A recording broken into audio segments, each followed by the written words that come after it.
সুপ্রিয় দর্শক মণ্ডলী, আসসালামু আলাইকুম। রেখাস ব্লগ অ্যান্ড কুকিং শোয়ের আরও একটি এপিসোড দেখার জন্য আমন্ত্রণ রইল। আজকের এপিসোডে থাকছে 1 কেজি দুধ দিয়ে কিভাবে পারফেক্টভাবে 1 কেজি টক মিষ্টি দই তৈরি করে নিতে পারবেন, সেই রেসিপিটাই থাকছে আমার আজকে রেসিপিতে। আর যারা কখনো দই পাততে পারেন না বা দই করতে ভয় পান, তারা আমার আজকে এই রেসিপিটি দেখলে সবাই এই টক মিষ্টি দই এবং মিষ্টি দইও তৈরি করে নিতে পারবেন। তো এখানে আমি হাঁড়িতে 1 কেজি গরুর দুধ নিয়েছি। আপনারা ফুল ক্রিম প্যাকেট দুধও নিতে পারেন। তো আমি দুধটাকে মিডিয়াম হিটে রেখে জাল করে নিচ্ছি।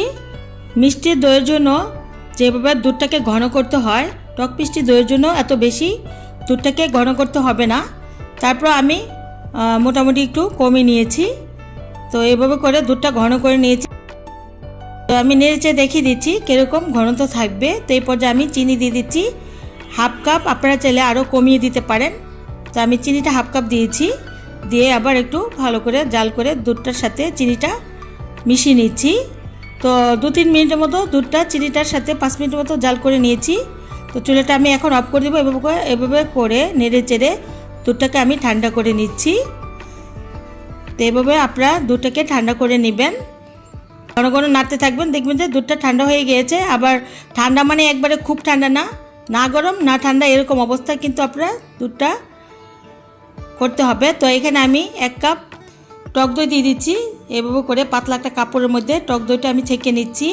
অবশ্যই টক দইটা আপনারা ছেঁকে নেবেন, নয়তো টক দইয়ের যে পানিটা থাকে সেই পানির কারণে দই বসবে না। সেটা টক মিষ্টি দই হোক আর মিষ্টি দই হোক, অবশ্যই আপনারা এভাবে পানিটা ঝরিয়ে নেবেন যে কোনো কিছু দিয়ে। তো আমি পানিটা ভালো করে ঝরিয়ে নিচ্ছি আধা ঘন্টার মতো। আধা ঘন্টা আগে আমি দইটাকে ঝুলিয়ে রেখেছিলাম। তো এখন আমি এখানে দইটা দিয়ে দিচ্ছি। এদের দইয়ের বীজ, এটা দইয়ের বীজটা দিয়ে এখন আমি ভালো করে ফেটিয়ে নিব, ক্রিম তৈরি করে নিব। দইয়ের বীজ ছাড়া দই বসে না, এটা অনেকে বুঝতে চায় না যে দইয়ের বীজ ছাড়া দই না হলে তাহলে দই করে লাভ কি। দইয়ের বীজ তো অবশ্যই দিতে হবে। তো এর মধ্যে আমি হাতটা যেন এরকম গরম দুধ আমি দিচ্ছি। তো একসাথে দিচ্ছি না, আমি একটু দুধ দিয়ে দইয়ের যে বীজ দিয়েছি সেটার সাথে ভালো করে দুধটা মিশিয়ে নিচ্ছি এভাবে করে। তো এখন আমি পুরাটা দুধই ঢেলে দিচ্ছি, দিয়ে আমি ভালো করে হ্যান্ড উইক্স দিয়ে ফুমি ফুমি করে নিচ্ছি। এভাবে করলে কিন্তু সুন্দর একটা ফোম তৈরি হয়ে যায়। আপনারা চাইলে চামচ দাও কিন্তু এভাবে করে নিতে পারেন কাজটা। তো ভালো করে অবশ্যই দুধটার সাথে টক দইটা মিশিয়ে নিতে হবে। আর খুব বেশি গরমে কিন্তু অবশ্যই দিবেন না, তাহলে জমে যাবে, ছানা হয়ে যাবে। তো এখানে আমি একটি শুকনা দইয়ের হাঁড়ি নিয়েছি। তো এর মধ্যে আমি দুধটা ঢেলে দিলাম। দুধটা ঢেলে দিয়ে এখন আমি ঢেকে দিচ্ছি একটা স্টিলের একটি প্লেট দিয়ে। আপনারা যে কোনো ঢাকনা বা কাগজ দিয়েও মুড়ে দিতে পারেন। তো এখানে একটি ননস্টিক হাঁড়ি নিয়েছি, এর মধ্যে আমি একটা তাওয়াল দিয়ে দিচ্ছি। তাওয়ালটা দিয়ে এখন আমি এর মধ্যে আমি দিয়ে দিচ্ছি একটা স্ট্যান্ড, যেন সুন্দরভাবে এই দুধের হাঁড়ি বা টক মিষ্টি দইয়ের হাঁড়িটা সুন্দরভাবে বসে নড়ে চড়ে না, এর জন্য এভাবে স্ট্যান্ড দিয়ে বসিয়ে দিয়েছি।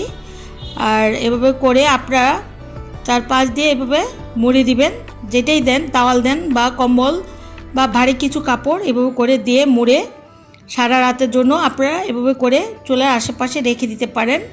তো আমি সারা রাতের জন্য রেখে দিচ্ছি না, আমি ইনস্ট্যান্ট দইটাকে তৈরি করে নিচ্ছি। আপনারা চাইলে সনাতন পদ্ধতিতেও আপনারা করে নিতে পারেন। তো আমি চুলাতে তাওয়া দিয়ে দিয়েছি, দিয়ে লো হিটে আমি বসিয়ে রাখবো 1 ঘন্টা চুলার মধ্যে হাঁড়িটা। তো আমি কিন্তু সব দেখিয়ে দিচ্ছি, তাপমাত্রা দেখিয়ে দিচ্ছি। তাওয়া দিয়ে এভাবে করে দইয়ের হাঁড়িটা বসিয়ে দিয়েছি। তো 1 ঘন্টা রাখবো চুলার হিটে, আর পর 1 ঘন্টা চুলা অফ করে 1 ঘন্টা এভাবেই রেখে দেবো। মোট 2 ঘন্টা চুলার উপরে রাখতে হবে। চুলার আশেপাশে রাখলেও কিন্তু হবে, কোনোভাবে যেন দুধটা বা দইটা না নড়ে সেটা চেষ্টা করবেন। বসানোর পর বারবার আবার ঢাকনা তুলতে যাবেন না। তো আমি দেখিয়ে দিচ্ছি 2 ঘন্টা পরে আসলাম। মাশাআল্লাহ একদম পারফেক্টলি টক মিষ্টি দই বসে গিয়েছে। তো আপনারা এভাবে করে তৈরি করে নিয়ে ফ্রিজে কিছুক্ষণ রাখলেই মানে দেখবেন কি সুন্দর একটি দই, কলিজা ঠান্ডা করার মতো দই হয়ে গিয়েছে।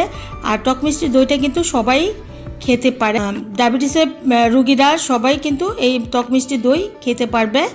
তো চিনির পরিমাণটা আপনারা একটু কমিয়ে নেবেন। তো আমি এখন কেটেও দেখে দিচ্ছি ভিতর থেকে কিভাবে পারফেক্টলি টক মিষ্টি দইটি হয়েছে।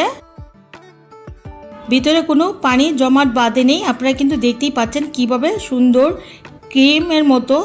এরকম সহজ এবং মজাদার রেসিপি পেতে প্লিজ আমার চ্যানেলটিকে সাবস্ক্রাইব করে আমার চ্যানেলের সাথেই থাকুন। আর খুব বেশি ভালো লাগলে একটি লাইক হয়ে যাক। আর আমার আজকের রেসিপিটা এখানেই